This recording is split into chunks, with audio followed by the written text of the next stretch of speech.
What's good, everybody? It's your boy Tex is back with another solo battles guide for you all today. This one is going to be the long-awaited defensive guide. I gave you guys tips on what you need to do to improve your score from 24,000 to 25,000. We got the offensive guide that's out, which is basically just run Wildcat the entire time. The best thing to do, like no chance of throwing an interception. If you don't throw interceptions in solo battles, that basically allows you to get a higher score, as well as allows the CPU not to have a chance to screw you over out of getting some points. Now we can go ahead and drop the defensive guide, which should have been out like a couple of weeks ago, but your boy Tex been slacking, so my apologies. So without further ado, let's go ahead and get into this video. It is that time of the year, guys, looking to buy or sell some MUT coin.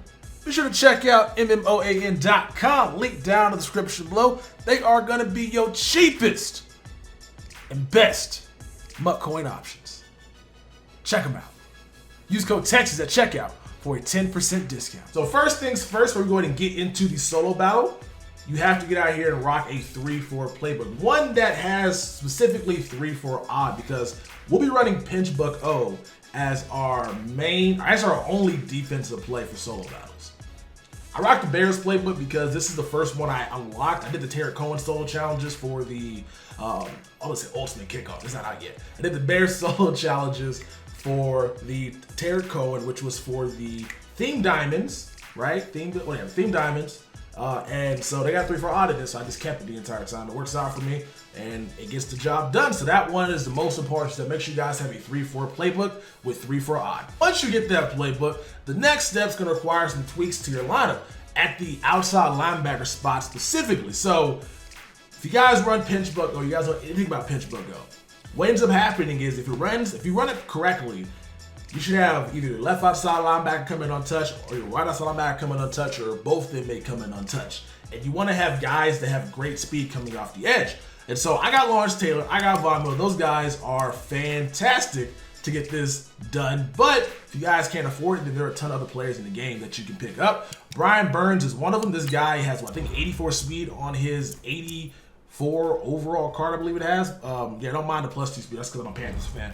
So he has the +2 speed. But 84 speed coming off the edge at his height is going to be fantastic. And then you could also get out here and rock out with the 88 Lawrence Taylor, or more specifically, a guy like Anthony Barr. Because if you guys watched my last solo battles guide video, I really enjoy, or I think Secure Tackler is the best ability to have over here, because the amount of broken tackles that take place because of the cheating nature of solo battles is frustrating. So getting a guy like that's got, like, I think Barr's 40,000 coins, maybe less than that right now, and he has Secure Tackle. If you activate it on him, he's gonna pay dividends coming off the edge. So if you guys can't afford it, guys like Von Miller or Lawrence Taylor or Khalil Mack or anybody that's expensive that you would want to have, get Brian Burns, get Anthony Barr, activate this Anthony Barr, put him at left outside linebacker, put him at right outside linebacker, and just get them coming off the edge and getting to the quarterback with ease. As for the rest of the team, we're pretty much good to go. The cornerback situation doesn't really matter. I think it's better to have speed than coverage, because I have Willie Brown, who is an amazing shutdown cornerback, and he gets beat on quick slants, he gets beat on in routes, he gets beat on everything because solo battles cheat. If you give it enough time, the CPU's gonna find somebody open. So it doesn't really matter who you have at cornerback. All that matters is who you have at the left outside linebacker spot and the right outside linebacker spot, and who your user is gonna be, because that is also very important. So Patrick Willis, Willie Lanier going, not the full version, obviously, but the budget version. Ryan Shazier. There are a ton of other cards you can put in the game at middle linebacker as well, but those are just a few specifically. But yeah, they're not that important. They matter a little bit, but these outside linebackers are going to help you overall. So right now we are in practice mode. I'm gonna show you guys how to set up this Pinch Buck O, and it is really simple. So it's very, very simple. The first thing you guys got to do when you get out here in Pinch Buck O, press triangle and man align. That's the first thing you guys got to do. You want your guys to be in front of the receivers. It used to be base align, but that doesn't work so much this year because guys literally get out of position. But just go out, come out here, man align, get these guys in position. Step number 2 out of Pinch Buck Go is going to be to pinch your linebacker, which is very simple. You got to press right on the D-pad and then flick the left thumbstick down, and that's going to pinch your linebackers to play a little tighter. After you get that step knocked out, the next 2 are really simple. You want to go out here, you want to press, and then you want to shade over top. Now, the reason why you want to shade over top is because you cannot be beat deep.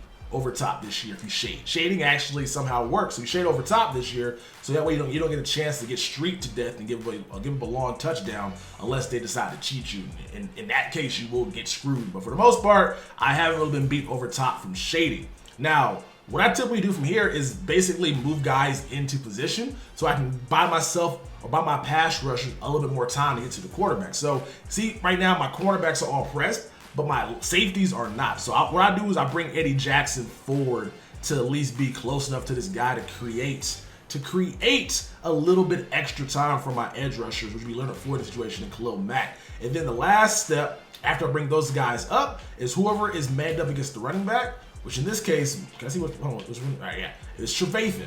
I come out here and I just hover in this gap, right? The hovering stuff doesn't work all the time, but I want to at least try to get one of these guys to come in untouched. So this is what I do right here. Pretty much whoever's on the halfback, you want to user. So that's why I say have a good linebacker that you can be out here usering with, and then have one that's good enough to be able to blitz up the middle. Once the ball is hiked, then you should be able to get to the quarterback. Very simple. And then that's when you click on for the sack, go for the strip, or just click on, go for the sack, and just get the extra points. It's a very simple setup, man. 4 steps, and you should be able to get a bunch of sacks.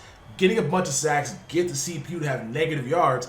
If they got negative yards, that gives you a better chance to win and get more points, obviously.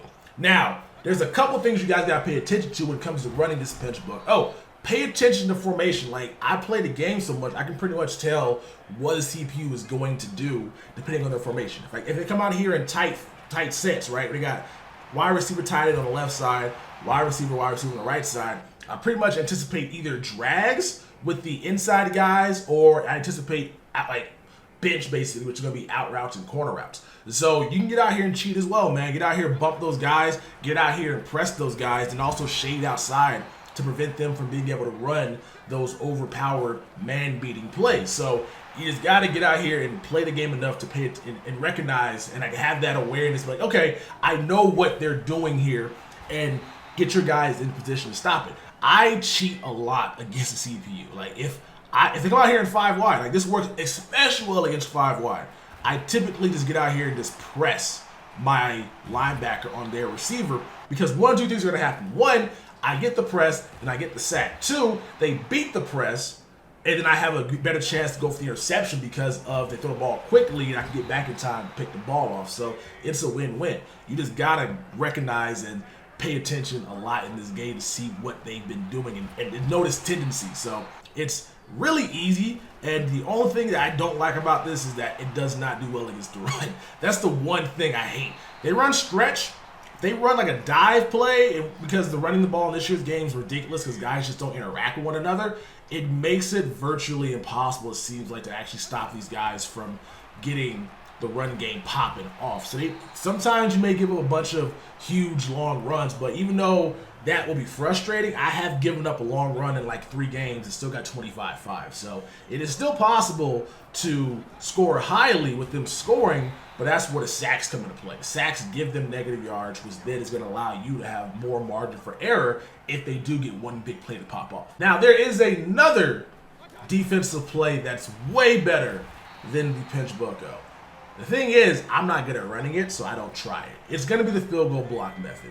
That play worked all of last year. You come out here, field goal block, the CPU audibles to a pass play, typically like 4 verticals it was last year. You audible to punt man safe. Once you audible to punt man safe, they hike the ball, and then they typically threw the ball up, which then allows you to get an interception. It was really amazing.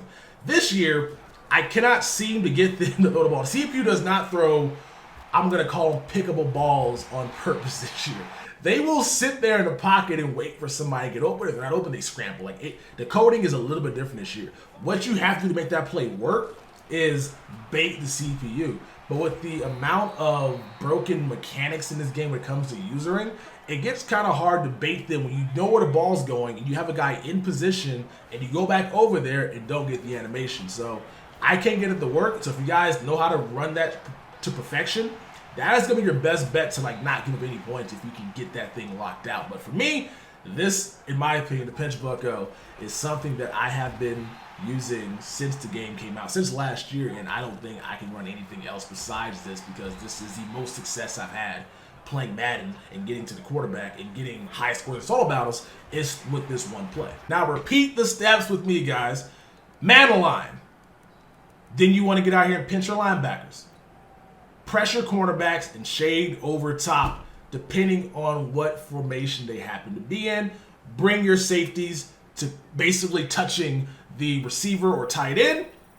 Hover in the gap with your linebacker and then get sacks. It's very, very simple. Get out here and practice this. Hopefully this improves your solo battle score, and this is what gets you guys over the hump. I know one of my mans, Ozzy, has been trying to get 26K forever, and he finally hit it the other day, man. So I want to give you congratulations, man. I don't know if I had anything to do with it, but I'm really glad that you are out here either listening to my advice or just getting out here, perfecting your craft and hitting a high score you never thought you'd be able to create. So it's very easy, and if a lot of you guys keep improving your score, that's going to give you guys a better chance to make coins. A better chance to make coins can then help you improve your MUT team to the point where you ain't got to play solo battles anymore. You can go ahead and play head-to-head and get your coins that way. A faster and more fun process than playing against the CPU, which always finds a way to cheat. Anyways, been your boy Texas. Go ahead and smack a like in the butt, subscribe if you guys are new, and I will catch you guys. And I be like, look, they say money can't buy your happiness, but I swear to God, it's a good down payment. Trying to stuff so many binges in my pocket, you would swear that I was out here trying to drown Franklin. I was bred in the slums, got fed up with crumbs, now you don't play a pound cake. Told me when it was a root of all evil, but I swear to God, I ain't never found safe.